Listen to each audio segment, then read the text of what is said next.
एक व्यक्ति, ना वो कोई मंत्री था, ना कोई आर्मी जनरल, ना कोई भारत का बड़ा पॉलिटिशियन, लेकिन उसने नॉर्थ ईस्ट की डेस्टिनी बदल दी। उसने पूरे नॉर्थ ईस्ट इंडिया का धार्मिक नक्शा बदल दिया। नमस्कार, बहुत स्वागत है आपका हमारे YouTube चैनल में। आज बात करेंगे उस व्यक्ति के बारे में जिसके पूर्व प्रधानमंत्री जवाहरलाल नेहरू के साथ साठगांठ ने और एक प्री प्लान्ड एजेंडा ने पूरे नॉर्थ ईस्ट की डेस्टिनी बदल दी। आजादी के बाद से कैसे पूरे नॉर्थ ईस्टर्न रीजन को क्रिश्चियनाइज किया गया। अगर डेटा की ही बात कर लें तो नागालैंड में 1911 में 2% क्रिश्चियन पॉपुलेशन था, जो 2011 में 88% तक पहुंच गया। वहीं मिजोरम में अराउंड 3% क्रिश्चियन पॉपुलेशन थी, जो अब अराउंड 87 to 88% है। तो 100 वर्षों में इतना बड़ा उछाल कि हिंदू पॉपुलेशन मेजॉरिटी से माइनॉरिटी ही नहीं बन गया, बल्कि हाशिए पर चला गया। ये ऑर्गेनिक ग्रोथ नहीं हो सकता, इसके पीछे बड़ी साजिश और कोऑर्डिनेटेड एफर्ट चाहिए। और ये एफर्ट लगाया गया था एक व्यक्ति के द्वारा जिसका नाम है वेरियर एल्विन।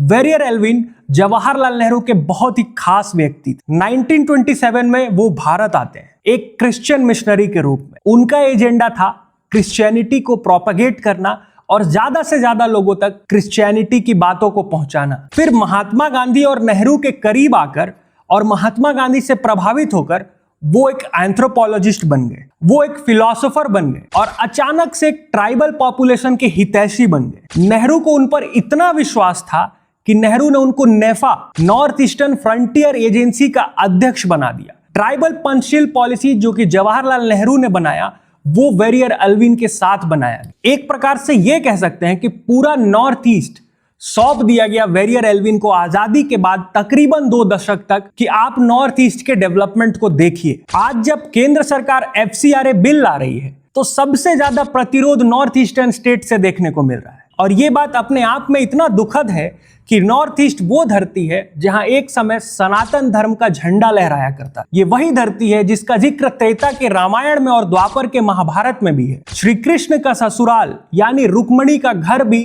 अरुणाचल प्रदेश में बताया जाता है। बताया जाता है कि माता रुक्मिणी इडू मिश्मी ट्राइब से आती थी। अर्जुन का ससुराल यानी चित्रांगदा का घर भी मणिपुर में बताया जाता है। तो सनातन धर्म में इतना गहरा महत्व रखने वाला ये क्षेत्र अचानक से इसकी पूरी तकदीर ही कैसे पलट गई, इसका कारण था वेरियर एल्विन और उनका एक स्ट्रैटेजी।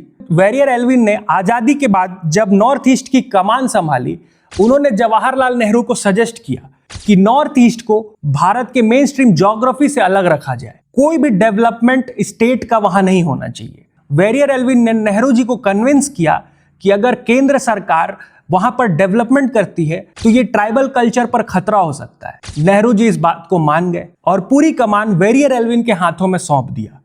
उस वक्त के आर्मी जनरल करियप्पा ने नेहरू को चेताया था कि अगर हम ऐसा करते हैं, नॉर्थ ईस्ट को भारत के मेन स्ट्रीम ज्योग्राफी से अलग रखते हैं, तो वहां इंसर्जेंसी बढ़ सकती है, वहां की सिचुएशन और वर्स हो सकती है। चाइना, US, पाकिस्तान तीनों का प्रेजेंस वहां बढ़ सकता है। उसके बावजूद आर्मी जनरल करियप्पा की बात नहीं मानकर नेहरू जी ने वेरियर एल्विन का साथ दिया और 2 से 3 दशक में ही पूरा डेमोग्राफी ही चेंज हो गई। जो हिंदू वहां पर मेजॉरिटी में थे वो आज हाशिए पर जाने के कगार पर है। और अगर देखा जाए तो जो उस वक्त जनरल करियप्पा ने कहा था वो आज सही भी होता दिखाई दे रहा है। आज नॉर्थ ईस्ट की सबसे बड़ी समस्या है चादर और फादर। चादर जो कि इमिग्रेंट्स है बांग्लादेश से, फादर जिन्होंने अपना पूरा जाल बिछा दिया है नॉर्थ ईस्ट। चादर तो फिर भी उतना बड़ा समस्या नहीं है क्योंकि वो लोगों को चिन्हित किया जा सकता है जो बाहर से आए हुए इमिग्रेंट्स हैं। इंसर्जेंट्स को भी रोका जा सकता है, मगर फादर्स को कैसे रोका जाए, जिन्होंने दीमक की तरह पूरे सोसाइटी में घुसकर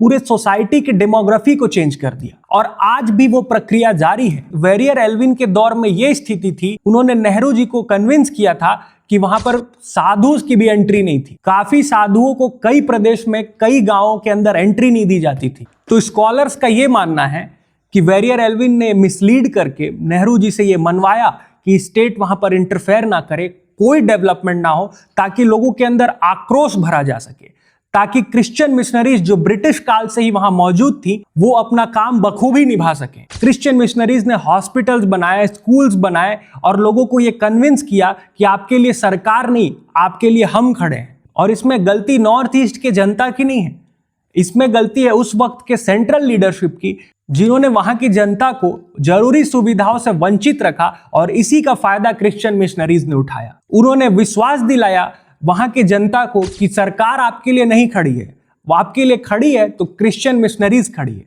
और चर्चेस का इतना स्ट्रॉन्ग नेटवर्क फैलाया गया कि 20 से 25 सालों में ही 15 से 20% क्रिश्चियन पॉपुलेशन बढ़ जाता है।